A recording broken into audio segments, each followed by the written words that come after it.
On July 16, 1945, at 5:29 in the morning, the world changed forever in a fraction of a second. In the New Mexico desert, a light brighter than 1,000 suns tore through the darkness. The temperature at ground zero reached 3 times hotter than the center of the sun.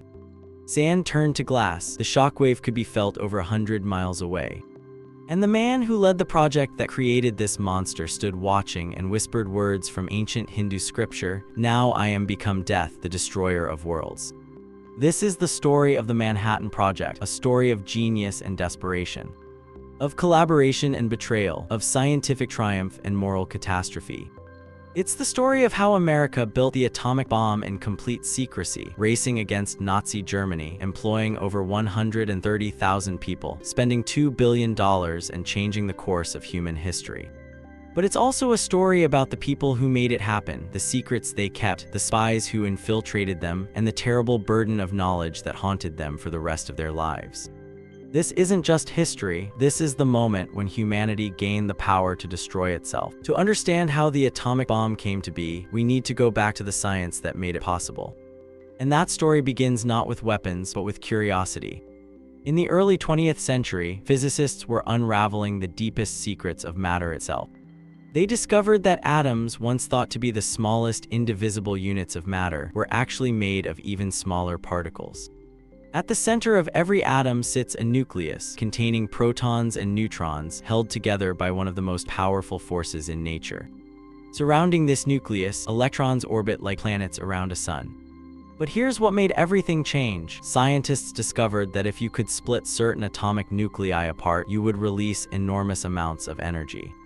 The relationship between matter and energy had been described by Albert Einstein in 1905 with his famous equation, E=mc². What this means is that a tiny amount of matter, if converted to energy, would release an almost unimaginable amount of power. For decades, this remained theoretical, interesting science, but seemingly impossible to harness in practice. Then, in December of 1938, 2 German chemists, Otto Hahn and Fritz Strassmann, conducted an experiment that would change everything. Hahn and Strassmann were bombarding uranium atoms with neutrons in their Berlin laboratory. What they discovered shocked them. Instead of the uranium atoms simply absorbing the neutrons, the atoms were splitting apart into lighter elements. They had achieved nuclear fission. The physicist Lise Meitner, who had fled Nazi Germany because she was Jewish, worked with her nephew Otto Frisch to understand what had happened. They realized that when a uranium nucleus splits, it releases not just energy, but also additional neutrons. And here's the crucial part: those neutrons could then split other uranium atoms, which would release more neutrons, which would split more atoms, creating a chain reaction. If you could control this chain reaction, you could generate enormous amounts of power. If you couldn't control it, you would have an explosion unlike anything the world had ever seen. News of this discovery spread through the international physics community like wildfire. Scientists immediately understood the implications. The Italian physicist Enrico Fermi had been working on similar experiments. The Hungarian physicist Leo Szilard had actually predicted the possibility of a nuclear chain reaction years earlier. Now it was real, and everyone realized something terrifying. If they could understand this, so could the Nazis. Leo Szilard was one of many brilliant Jewish physicists who had fled Europe as Hitler rose to power. He understood the danger immediately. Nazi Germany had some of the best physicists in the world. They had access to uranium, they had the industrial capacity, and they had already shown the world what they were capable of. Szilard knew that America needed to start working on atomic weapons immediately, or risk losing a race they didn't even know they were in. But he also knew that no one would listen to him. He was a refugee scientist with a wild-sounding warning about a weapon that seemed like science fiction. So Szilard turned to the one scientist whose name carried enough weight to reach the President of the United States, Albert Einstein. In the summer of 1939, Szilard visited Einstein at his summer cottage in Long Island. He explained the discovery of fission and the possibility of a chain reaction. He explained that Nazi Germany could be working on an atomic bomb right now. Einstein, who had always been a pacifist, understood immediately. Despite his opposition to war, he knew that allowing Hitler to have sole possession of such a weapon would be catastrophic. Together, Szilard and Einstein drafted a letter to President Franklin D. Roosevelt, the letter dated August 2, 1939, warned that uranium could be used to create extremely powerful bombs and that Germany might already be working on them. Einstein urged the president to speed up American research into nuclear fission. The letter reached Roosevelt in October. 1 month later, he established the Advisory Committee on Uranium. It was the first small step toward what would become the Manhattan Project. But there was a problem. Even with Einstein's warning, the American government moved slowly. The initial funding was minimal, just $6,000. The research was scattered and uncoordinated. Meanwhile, across the Atlantic, Germany invaded Poland. World War II had begun, and the race for the atomic bomb was on, whether America fully realized it yet or not. For 2 years after Einstein's letter, atomic research in America proceeded at a frustratingly slow pace. Different groups worked on different aspects of the problem with little coordination. Some scientists doubted whether an atomic bomb was even possible. Others thought it might take decades to develop. Everything changed on December 7, 1941. The Japanese attack on Pearl Harbor brought America into World War II with full force. Suddenly, the theoretical danger of Nazi Germany developing an atomic bomb became an urgent, existential threat. The United States couldn't afford to lose a technological arms race. The government needed to organize the scattered atomic research into one massive, coordinated project. In the fall of 1942, the U.S. Army Corps of Engineers took control of the atomic program. The project needed a name. Since the Manhattan District of the Corps of Engineers was managing it, someone suggested calling it the Manhattan Project. The name stuck, even though most of the actual work would happen nowhere near Manhattan. But a project was only as good as its leadership. And the Manhattan Project needed someone extraordinary. Someone who could manage scientists, coordinate massive construction projects, maintain absolute secrecy, and drive the project forward with relentless determination. The Army found their man, General Leslie Groves. Leslie Groves was not an obvious choice. He was a military engineer, not a scientist. He had just finished overseeing the construction of the Pentagon, the world's largest office building, completed in just 16 months. He was efficient, demanding, and blunt. He didn't suffer fools. Many scientists found him difficult to work with. Groves wasn't thrilled with the assignment either. He wanted to serve overseas, not manage a scientific research project in America. But the Army needed him, and Groves was nothing if not dutiful. His first decision was crucial. He needed to find a scientific director, someone who could lead the theoretical and experimental work, someone the other scientists would respect and follow. After considering several candidates, Groves made a controversial choice: J. Robert Oppenheimer. Robert Oppenheimer was a brilliant theoretical physicist, but he had never won a Nobel Prize. He had never led a large project. He was known for being more comfortable with equations than with management. Some questioned whether he had the leadership skills needed for such an enormous undertaking. But Oppenheimer had something else: vision. He understood not just the physics but the bigger picture. He could see how all the different pieces of the puzzle fit together. He could talk to experimentalists and theorists, chemists and engineers, and make them understand how their work connected to the whole. And perhaps most importantly, Oppenheimer had charisma. Scientists wanted to work with him, they trusted him. There was one problem: Oppenheimer's left-wing political associations. He had attended Communist Party meetings, he had donated to leftist causes. His brother, his girlfriend, and many of his friends were communists. In an era of intense anti-communist paranoia, this made him a security risk. Groves made the decision anyway. He believed Oppenheimer was essential to the project's success, and Groves was willing to take responsibility for the risk. It was a decision that would define the Manhattan Project and eventually haunt Oppenheimer for the rest of his life. Together, this unlikely pair, the gruff military engineer and the intellectual physicist, would lead the most ambitious scientific project in human history. Oppenheimer's first major decision was choosing where to locate the laboratory where the bomb would be designed and built. Security was paramount. The site needed to be isolated, far from prying eyes. But it also needed to be large enough to house thousands of people and extensive facilities. Oppenheimer knew exactly where: Los Alamos, New Mexico. As a younger man, Oppenheimer had spent summers in the New Mexico mountains. He loved the desert landscape, the clear air, the sense of space and possibility. There was an existing boys' ranch school on a remote mesa near Los Alamos that could serve as the initial facility. The government bought the land. Construction began immediately. Building Los Alamos was a monumental undertaking.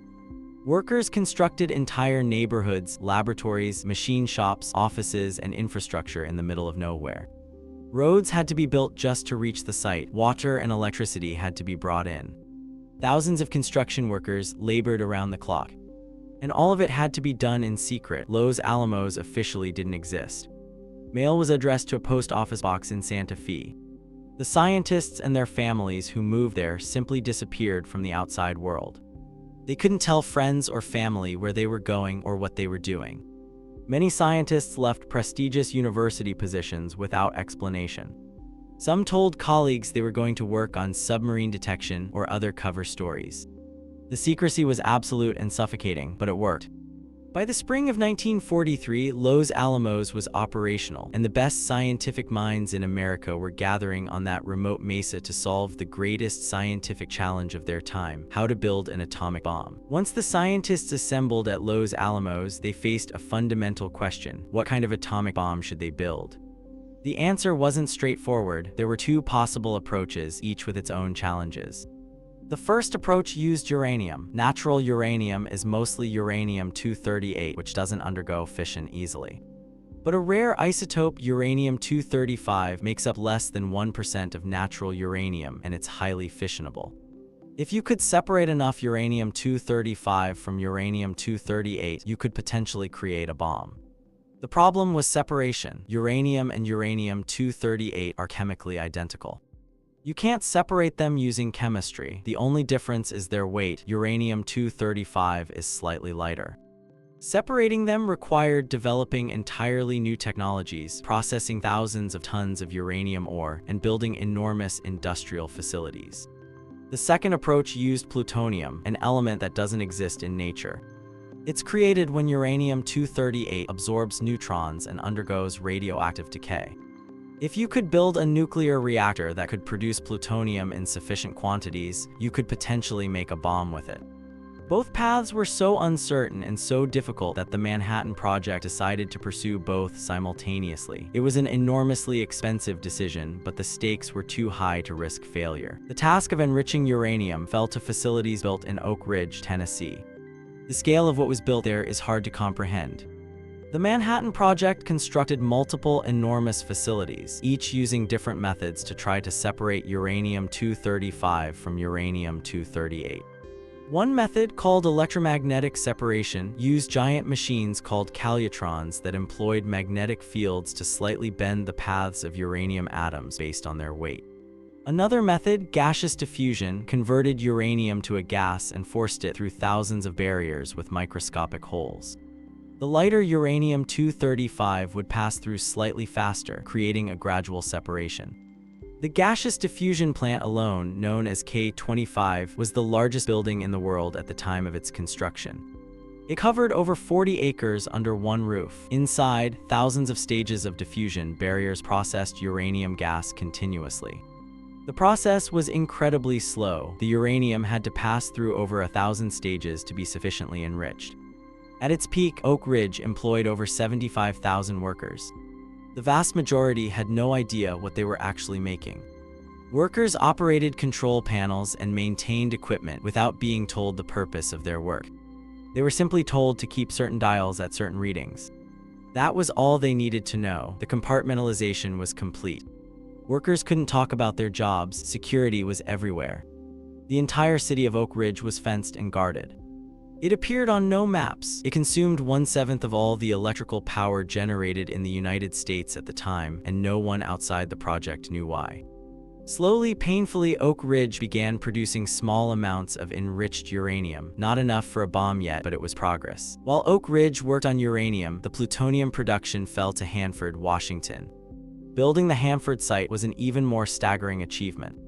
The Manhattan Project built not one but 3 nuclear reactors along the Columbia River. These weren't small experimental reactors. These were industrial-scale plutonium production facilities, the first of their kind in the world. Each reactor was enormous, filled with over 2,000 tons of graphite blocks and uranium fuel.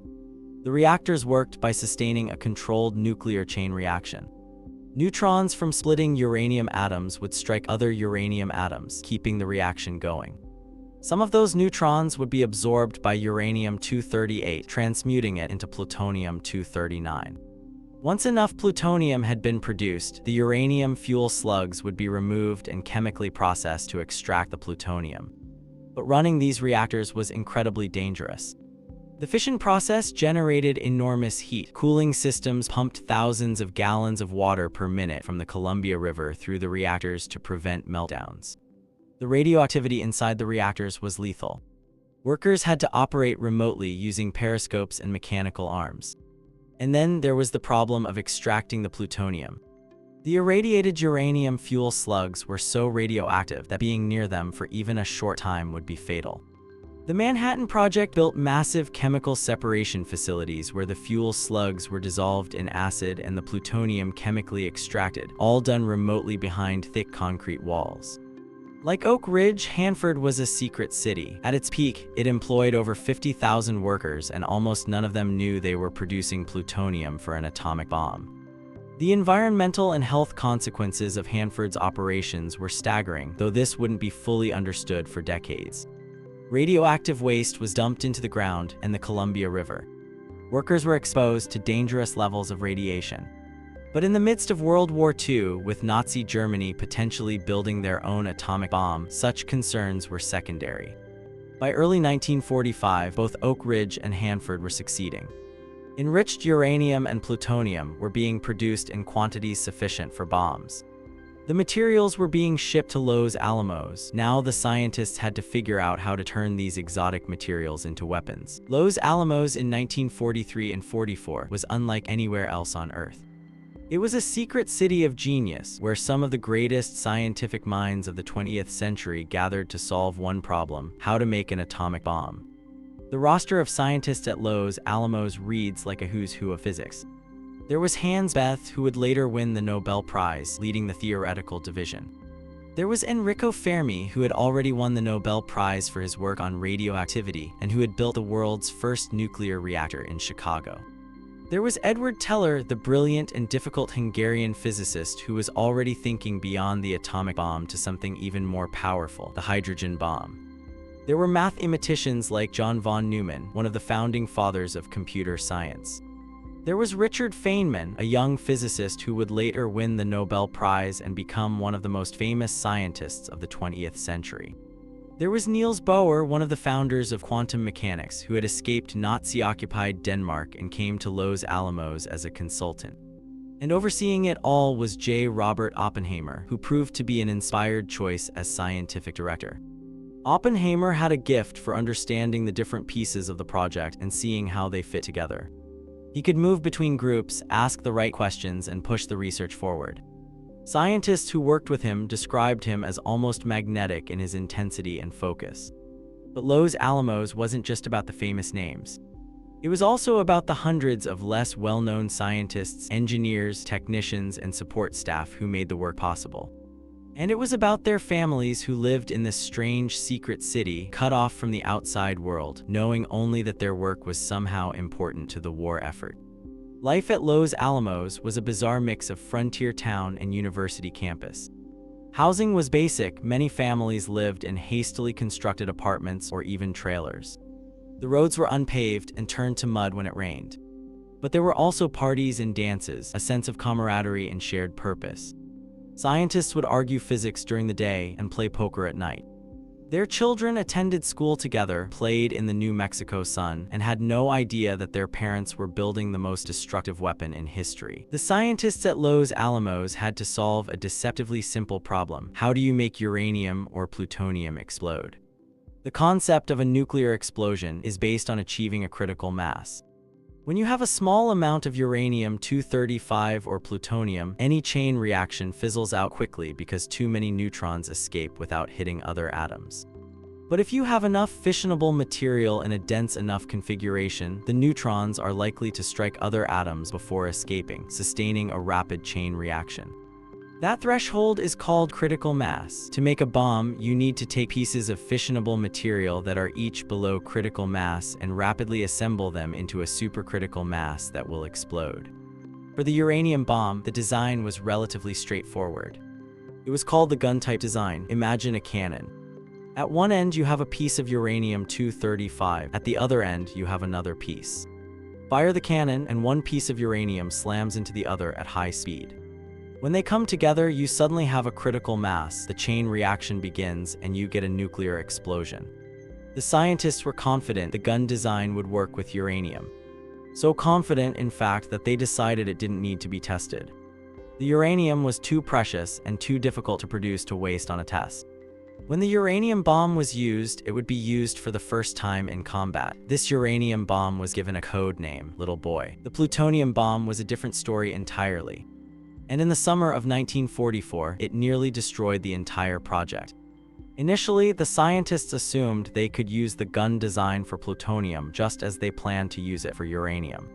But when samples of reactor-produced plutonium from Hanford arrived at Los Alamos, tests revealed a catastrophic problem. The plutonium from Hanford was contaminated with a plutonium isotope, plutonium-240, which undergoes spontaneous fission at a much higher rate than plutonium-239. This meant that if you tried to use the gun design with this plutonium, the chain reaction would start prematurely while the two pieces were still coming together. Instead of a massive explosion, you'd get a much smaller fizzle. The bomb would fail. The news was devastating. The Manhattan Project had spent over a year and hundreds of millions of dollars building Hanford to produce plutonium, and now that plutonium appeared to be useless for a bomb. Some scientists wondered if the entire plutonium path should be abandoned. But there was another option, one that was much more difficult and uncertain: implosion. Instead of shooting one piece of plutonium into another, what if you took a sphere of plutonium surrounded by conventional explosives?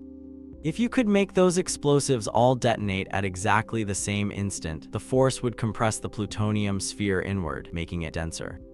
At sufficient density, even a subcritical mass of plutonium would become supercritical. The problem was that exactly the same instant meant exactly that. The explosives surrounding the plutonium sphere had to detonate simultaneously within a millionth of a second. If any part of the sphere detonated even slightly early, it would blow the assembly apart before the plutonium could reach criticality. This required inventing entirely new types of explosives, new detonation systems, and new ways to shape the explosive force. A scientist named Seth Nettermeyer had been exploring implosion as a theoretical possibility, but turning theory into a working weapon was a monumental challenge. Oppenheimer brought in an expert on explosives, George Kishiakowski, a Harvard chemistry professor.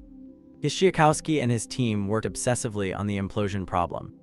They developed explosive lenses, carefully shaped charges that would focus the blast inward uniformly. They conducted hundreds of tests, using conventional explosives to compress test spheres and measuring the results with high-speed instruments. Slowly, painfully, the implosion design began to work. But no one could be completely confident until it was tested for real. The plutonium bomb was codenamed Fat Man after Winston Churchill's rotund appearance. And unlike Little Boy, Fat Man would absolutely need to be tested before it could be used in combat. From the beginning, security was paramount for the Manhattan Project. The entire project was classified at the highest levels. Workers signed security oaths, mail was censored. Travel was restricted, phones were tapped. Security agents monitored the scientists, looking for any sign that secrets were leaking. But the Manhattan Project had a fundamental security problem. It was huge.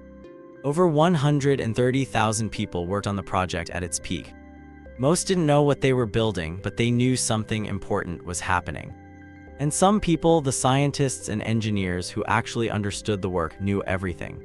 General Groves obsessed over security. He demanded complete compartmentalization. Scientists were only supposed to know about their specific area of research. Sharing information between groups was discouraged. Groves believed this would prevent any one person from knowing enough to compromise the entire project. But Oppenheimer disagreed. He argued that scientific progress required collaboration and open discussion. If scientists couldn't share ideas and learn from each other, the project would stall. Oppenheimer regularly held colloquia where scientists from different areas could present their work and discuss problems together. This made Groves extremely nervous, but he trusted Oppenheimer's judgment on scientific matters, and the colloquia continued. It was a calculated risk, and for the success of the project, it paid off. But there was another risk that no one fully appreciated at the time. Some of the Manhattan Project's secrets were already being stolen and sent to the Soviet Union. Klaus Fuchs didn't look like a spy. He was a theoretical physicist, quiet and reserved, who had fled Nazi Germany because of his communist beliefs. He had worked in Britain on early atomic research, and in 1944 he was sent to Los Alamos as part of the British delegation to the Manhattan Project. Fuchs was brilliant. He worked on some of the most important calculations related to the implosion design.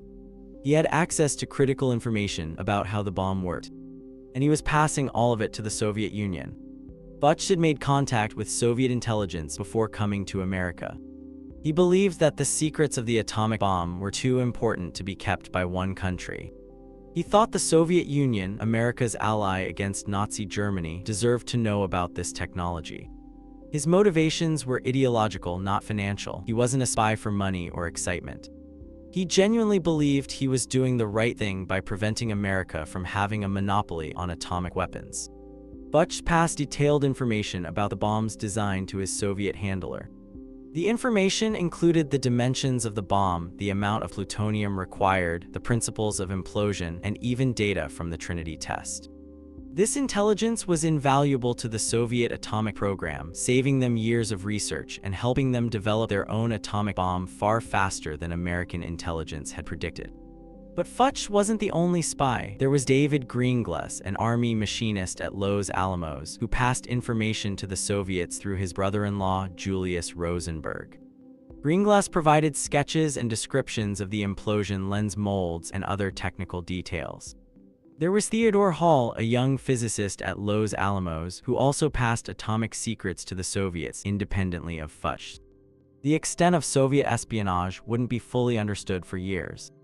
During the Manhattan Project itself, security officials suspected there might be leaks, but they didn't know how deep the penetration went.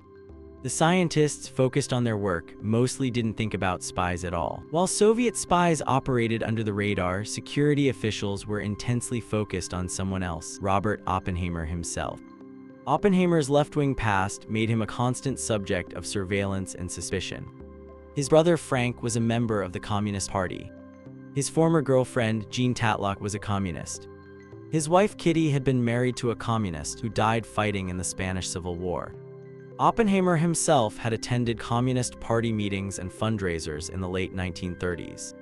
During the Manhattan Project, Oppenheimer was under constant surveillance. Security agents listened to his phone calls, read his mail, and followed him when he traveled. They compiled a thick file on his associations and activities. In 1943, an incident occurred that would haunt Oppenheimer for years. A friend from Berkeley, Håkan Chevalier, mentioned to Oppenheimer that he had been approached by someone with connections to Soviet intelligence who wanted to know if any scientists at Berkeley might be willing to share information. Oppenheimer immediately refused and told Chevalier that any such activity would be treason. But Oppenheimer made a terrible mistake. He didn't report the incident immediately.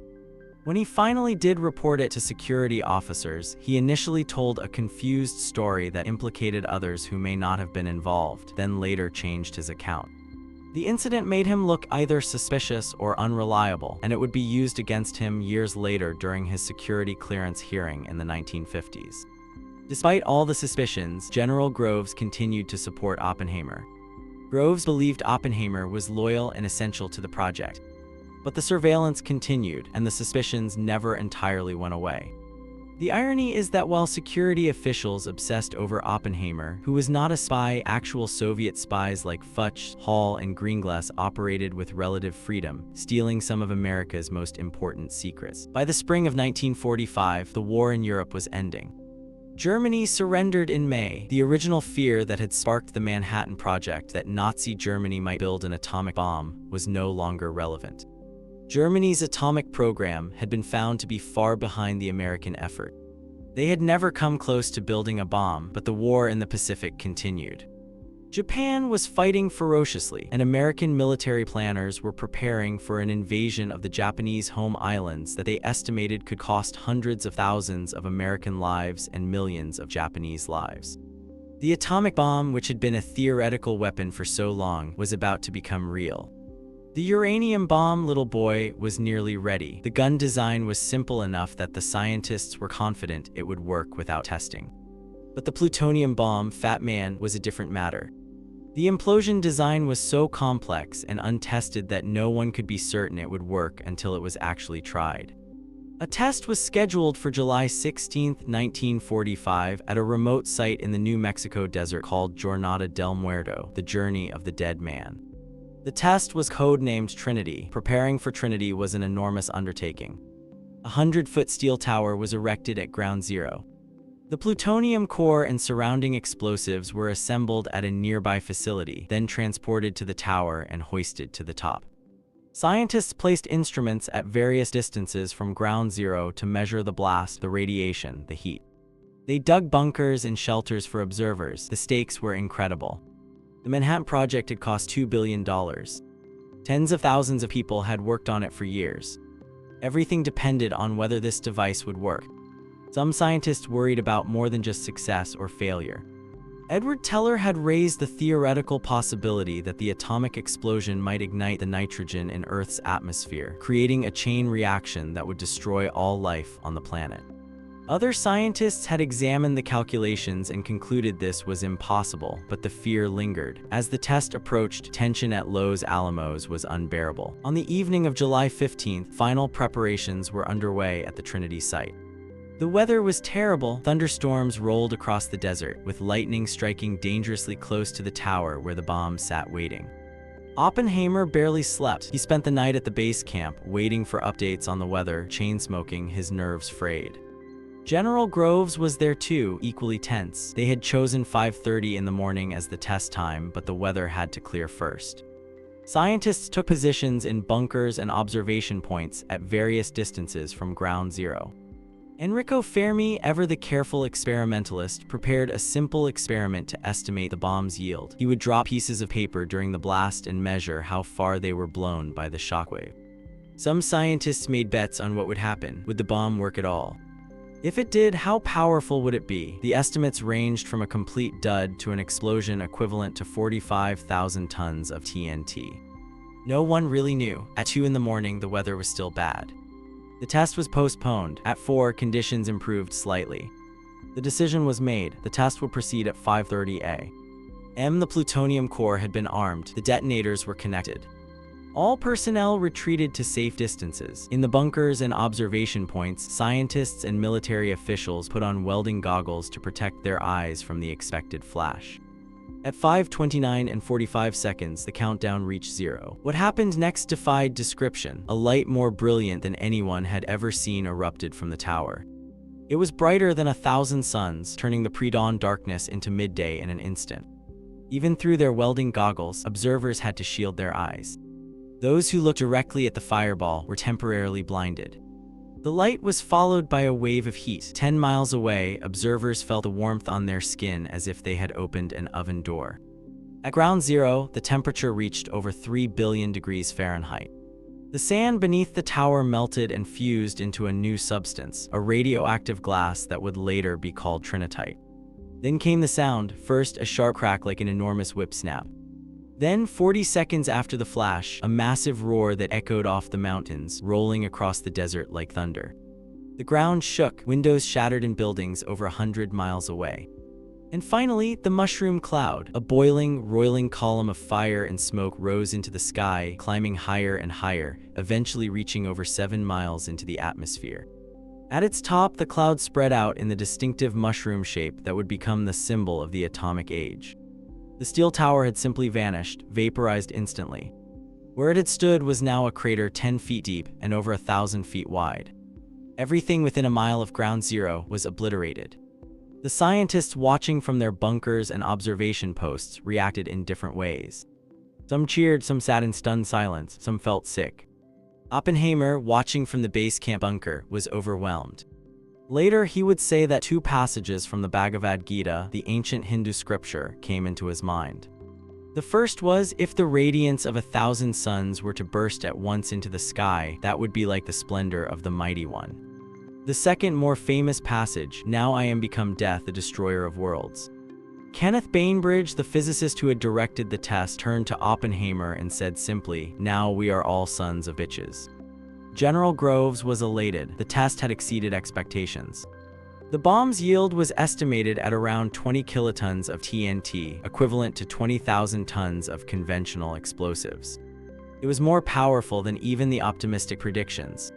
The Manhattan Project had succeeded. The atomic bomb was real.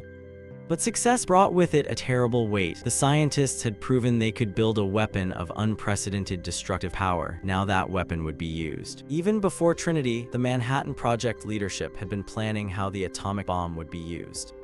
In the spring of 1945, a target committee was formed to decide which Japanese cities would be attacked. The committee included military officers and Manhattan Project scientists.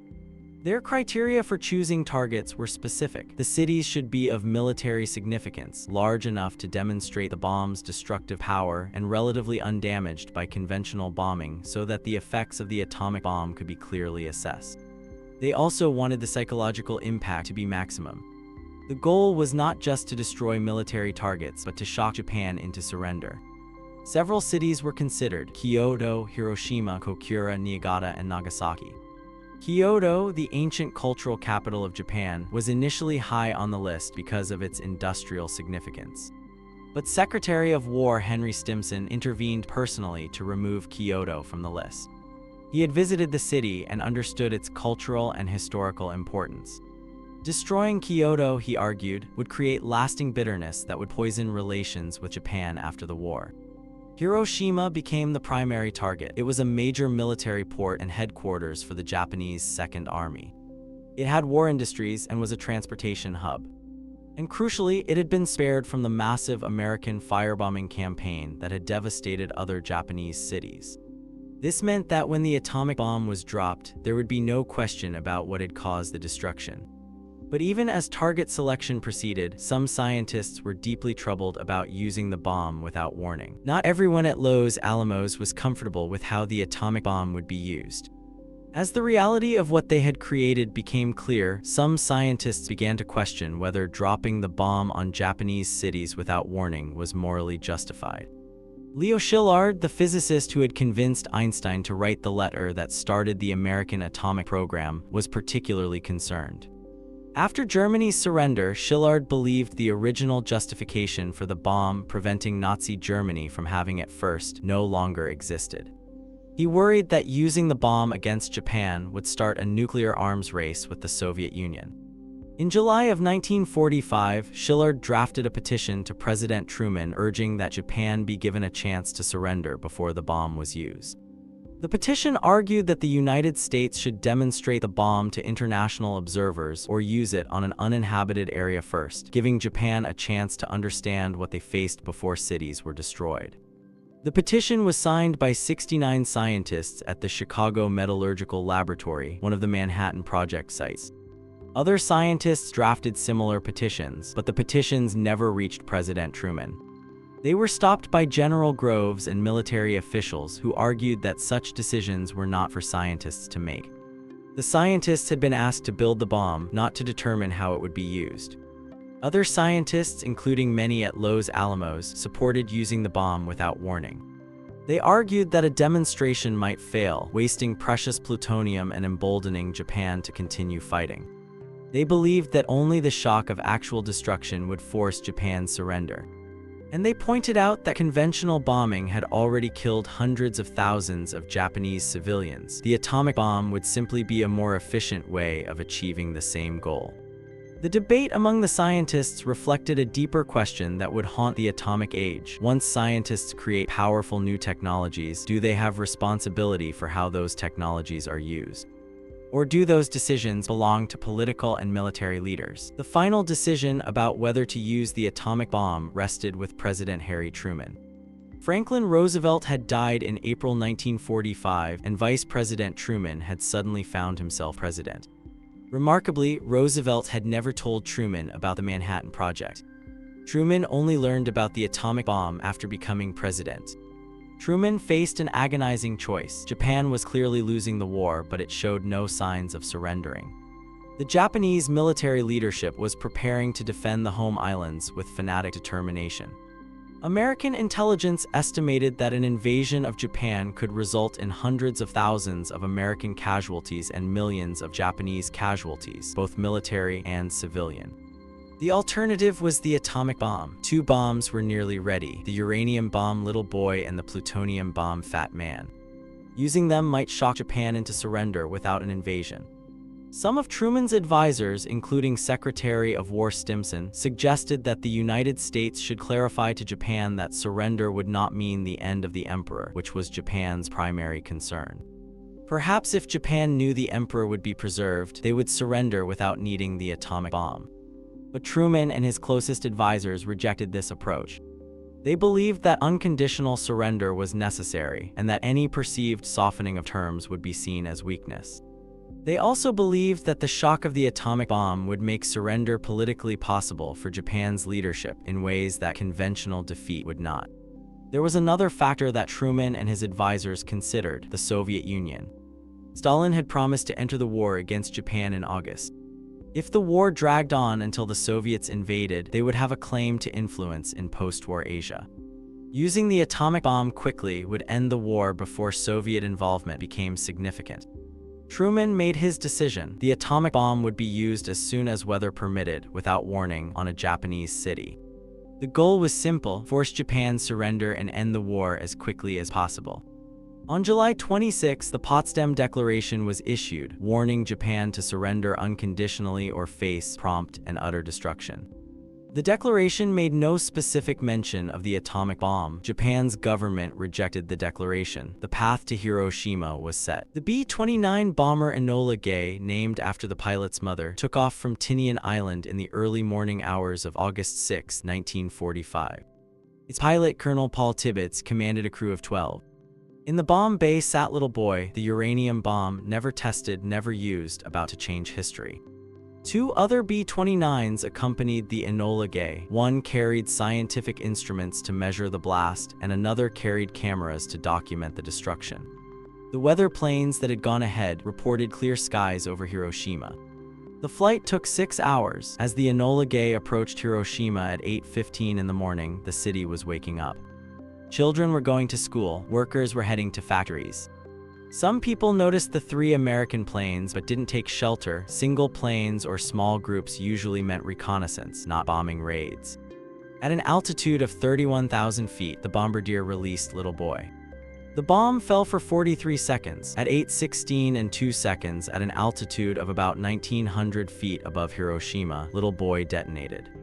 The fireball was over 11,000 degrees Fahrenheit. Everything within a half-mile radius was incinerated instantly. People simply vanished, leaving only their shadows burned into walls and pavements. The blast wave that followed flattened buildings, shattered windows, and hurled debris at lethal speeds. The fires that ignited merged into a firestorm that consumed everything combustible. The crew of the Enola Gay, flying away from the blast, saw the flash and felt the shockwave even from miles away. Looking back, they saw the mushroom cloud rising over the city. The co-pilot Robert Lewis wrote in his log, "My God, what have we done?" On the ground in Hiroshima, survivors described a vision of hell. The center of the city had simply disappeared. Fires raged everywhere. The injured stumbled through rubble, their skin hanging from their bodies. Many too burned to be recognizable as human. Rivers filled with people seeking relief from the flames, many drowning or dying from their injuries. The exact death toll will never be known. The bomb killed at least 70,000 people immediately. Tens of thousands more died in the following weeks and months from injuries, burns, and radiation sickness. By the end of 1945, the death toll was estimated at around 140,000. The world learned of Hiroshima through President Truman's announcement. He described it as a military base, which was misleading. Hiroshima was a city of over 300,000 people, mostly civilians. But Truman's statement made clear what had happened. A new weapon of unprecedented power had been used, and Japan needed to surrender or face more destruction. Japan's leadership was stunned but divided. Some wanted to surrender immediately. Others insisted on continuing the fight, arguing that Japan could still win concessions or that the Americans couldn't possibly have more than one such bomb. They were wrong. 3 days after Hiroshima, on August 9th, a second B-29 bomber, Boxcar, took off from Tinian carrying Fat Man, the plutonium bomb that had been tested at Trinity. The original target was Kokura, but when Boxcar arrived over the city, it was obscured by clouds and smoke from fires started by conventional bombing of a nearby city. After 3 unsuccessful bombing runs with fuel running low, the pilot diverted to the secondary target, Nagasaki.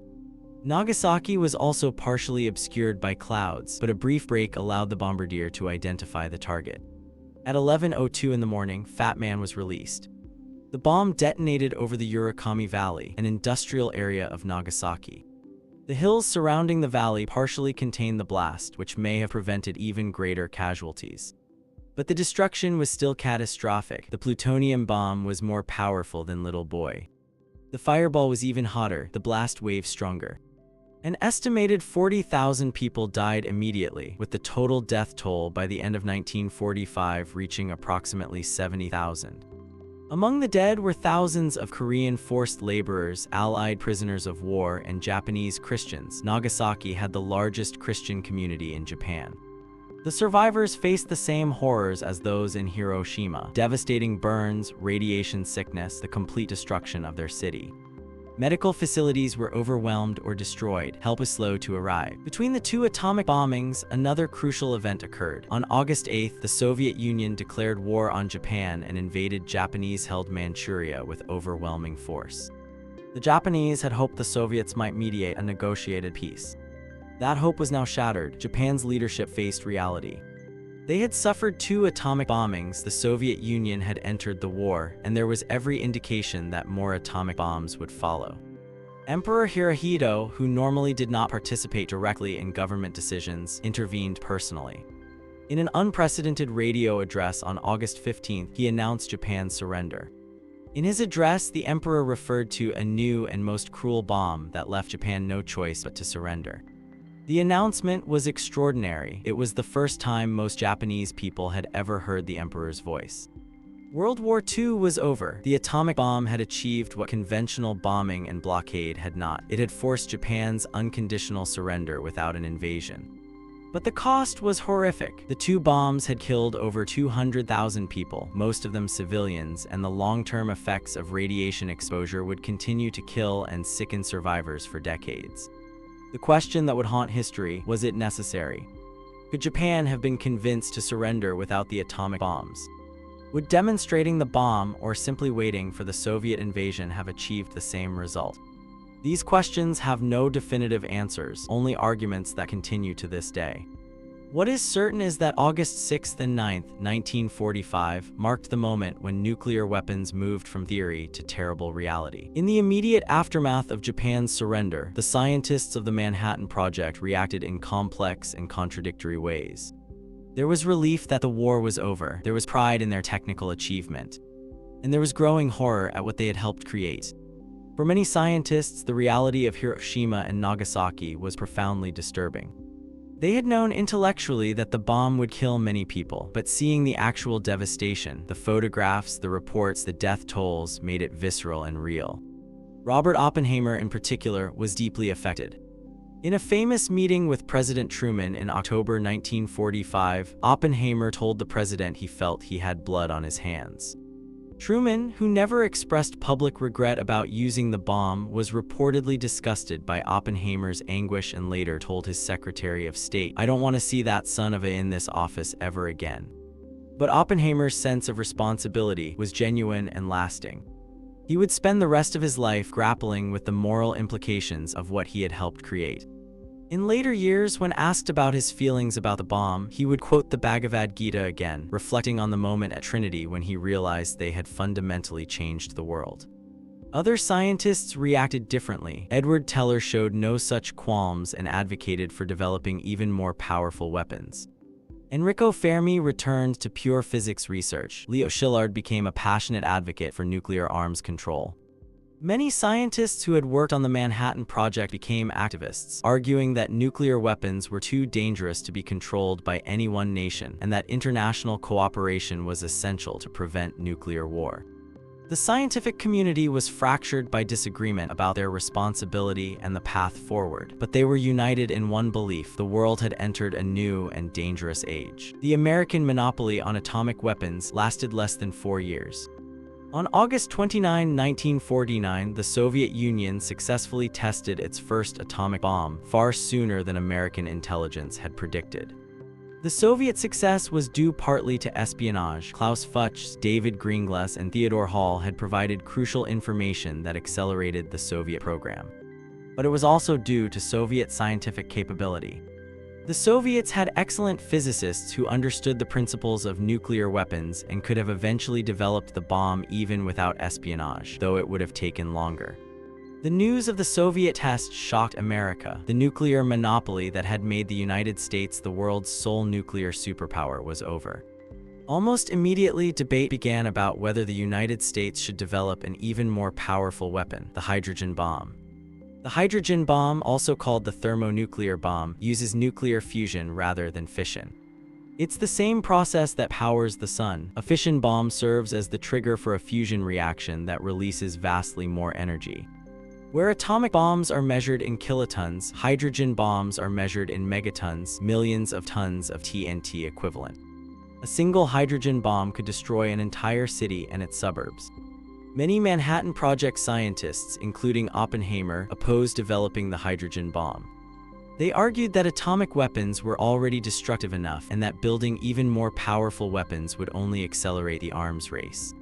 They believed it was time to pursue arms control and international agreements instead of newer weapons. But other scientists, particularly Edward Teller, pushed hard for the hydrogen bomb program. Teller argued that if the United States didn't build it, the Soviets would, and America couldn't afford to fall behind. President Truman authorized the hydrogen bomb program in 1950. The first American hydrogen bomb was tested in 1952, producing a yield of over 10 megatons, about 700 times more powerful than the Hiroshima bomb. The Soviet Union tested its own hydrogen bomb in 1953. The nuclear arms race was fully underway. Over the following decades, both superpowers built thousands of nuclear weapons, enough to destroy human civilization many times over. The doctrine of mutual assured destruction, MAD, kept an uneasy peace based on the knowledge that any nuclear war would result in the annihilation of both sides. Robert Oppenheimer's post-war career took a tragic turn. After Los Alamos, he became director of the Institute for Advanced Study at Princeton and served as an advisor on nuclear policy. He was one of the most famous scientists in America, often called the father of the atomic bomb. But his past political associations and his opposition to the hydrogen bomb made him enemies. In the early 1950s, during the height of McCarthyism and anti-communist hysteria, Oppenheimer became a target. In 1953, his security clearance was revoked, and he was subjected to a hearing that was essentially a trial of his loyalty. The hearing dredged up his pre-war associations with communists, the Chevalier incident that he had handled badly during the Manhattan Project, and his opposition to the hydrogen bomb. Scientists who had worked with Oppenheimer at Los Alamos testified both for and against him. Edward Teller, in particularly damaging testimony, said that while he didn't believe Oppenheimer was disloyal, he would feel more comfortable if Oppenheimer didn't have access to classified information. The hearing concluded that Oppenheimer was not a security risk in the sense of being a spy or intentionally disloyal, but that his past associations and his defects of character made him unsuitable for a security clearance. The decision was devastating to Oppenheimer. It effectively ended his role in nuclear policy. Many saw it as punishment for his opposition to the hydrogen bomb and his moral questioning of nuclear weapons. The hearing became a symbol of the era's paranoia and the cruel treatment of those who questioned Cold War orthodoxy. Oppenheimer spent his remaining years at the Institute for Advanced Study, continuing to work on physics and philosophy but never regaining his former influence. He died of throat cancer in 1967. In a small gesture of rehabilitation, President Lyndon Johnson awarded Oppenheimer the Enrico Fermi Award in 1963, shortly before Kennedy's assassination. The award recognized his contributions to theoretical physics and to the nation. But it couldn't undo the injustice of the security hearing or ease the burden of knowledge that Oppenheimer carried about what he had helped create. The Manhattan Project's legacy is complex and contradictory. On one hand, it represents one of the greatest scientific and engineering achievements in history. In just 3 years, the project went from theoretical possibility to working weapons. It brought together the best scientific minds, solved problems that seemed impossible, and demonstrated what coordinated scientific effort could achieve. The Manhattan Project also laid the groundwork for the modern nuclear energy industry, nuclear medicine, and many technological advances.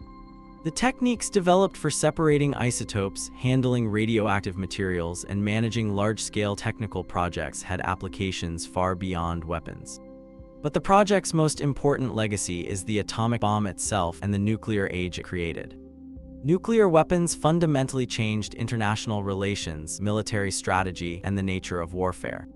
For the first time in history, humanity possessed the capability to destroy itself. The Cold War was defined by nuclear weapons. The Cuban Missile Crisis brought the world to the brink of nuclear war. Arms control treaties attempted to limit the spread and number of nuclear weapons.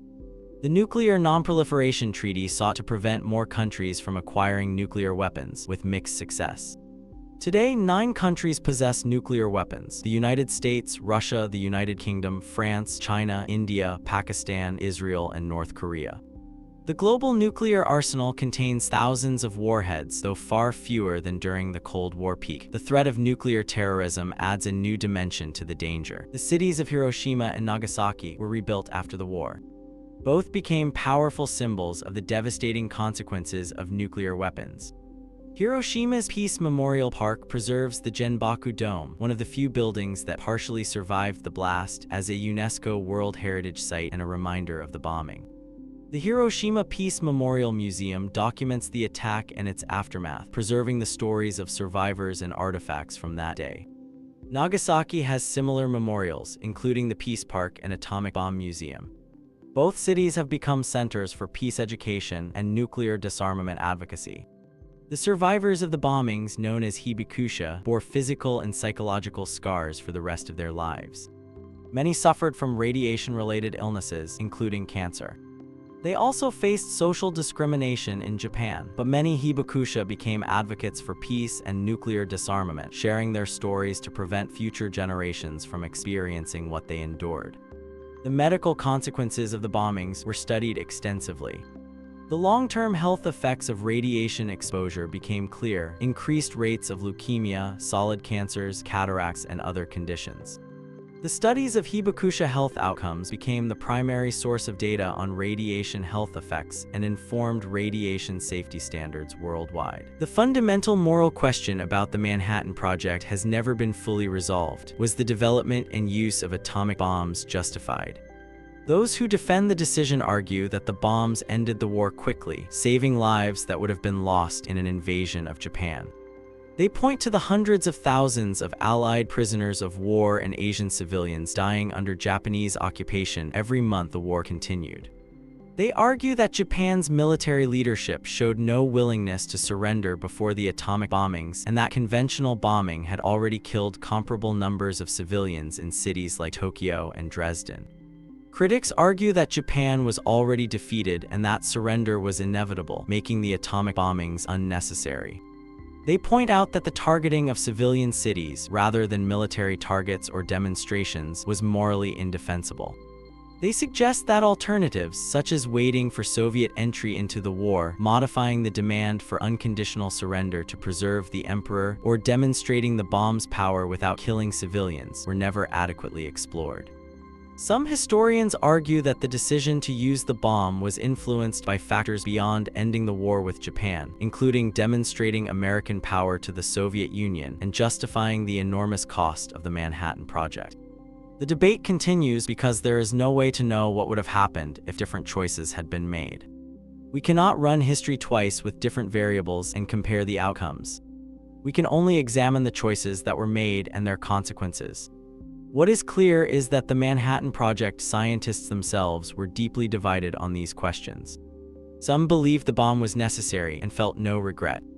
Others were haunted by what they had created, and many fell somewhere in between, believing the bomb was justified in the context of World War II, but fearing the world it had created. The Manhattan Project was more than a weapons program. It was a turning point in human history, the moment when our technological capability outpaced our wisdom. We learned how to unleash the fundamental forces of the universe, the power of the stars themselves. But we didn't learn how to control what we had created or how to prevent it from being used again. The scientists who built the atomic bomb were not villains. They were brilliant, dedicated people who believed they were doing necessary work to defeat fascism and defend freedom. Many of them paid a heavy psychological price for their success. Robert Oppenheimer's haunted reflection, "Now I am become death," captured the burden of knowledge that came with creating the most destructive weapon in history. The Manhattan Project showed what humanity can achieve when science, industry, and government work together toward a common goal. In just 3 years, problems that seemed impossible were solved. Technologies that didn't exist were invented. An entirely new kind of weapon was created from theoretical physics. But it also showed the dangers of scientific progress without ethical restraint, of technological achievement without wisdom. The atomic bomb gave humanity the power to destroy civilization, and that power cannot be uninvented. The knowledge cannot be forgotten, the weapons cannot be unmade. We live in the world the Manhattan Project created. A world where nuclear weapons remain the ultimate threat, where the fear of nuclear war shapes international relations, where the memory of Hiroshima and Nagasaki reminds us of the consequences of using such weapons. The question that faced the Manhattan Project scientists still faces us today. What is our responsibility for the knowledge we create and the technologies we build? How do we ensure that our growing power is matched by our wisdom? How do we prevent the tools we create from destroying us? These questions have no easy answers, but they are questions we must continue to ask generation after generation, as long as nuclear weapons exist and as long as human beings possess the power to destroy themselves. The Manhattan Project ended in 1946 when control of nuclear weapons passed from the military to civilian authorities. But its legacy continues. Every nuclear power plant, every nuclear weapon, every advance in our understanding of the atom traces its lineage back to those years in Los Alamos, Oak Ridge, Hanford, and the New Mexico desert. On that morning in July 1945, when the first atomic bomb detonated at Trinity, the world changed forever. The flash of light that J. Robert Oppenheimer watched rise over the desert marked the end of one era and the beginning of another. An era we are still living in, an era defined by the knowledge that we have the power to destroy ourselves. The Manhattan Project succeeded in its goal. It built the atomic bomb, it helped end World War II, it demonstrated American scientific and industrial capability.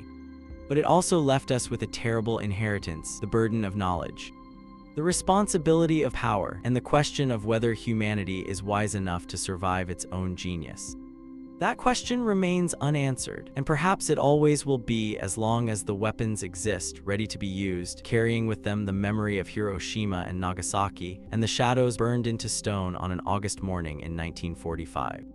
The story of the Manhattan Project is ultimately a human story. A story of brilliance and fear, of achievement and regret, of the best and worst of what we are capable of. It's a reminder that science and technology are not inherently good or evil, they are tools, and everything depends on how we choose to use them. In the end, the Manhattan Project gave us the power to destroy ourselves. Whether we also develop the wisdom not to is the story still being written every day as we live in the shadow of the bomb.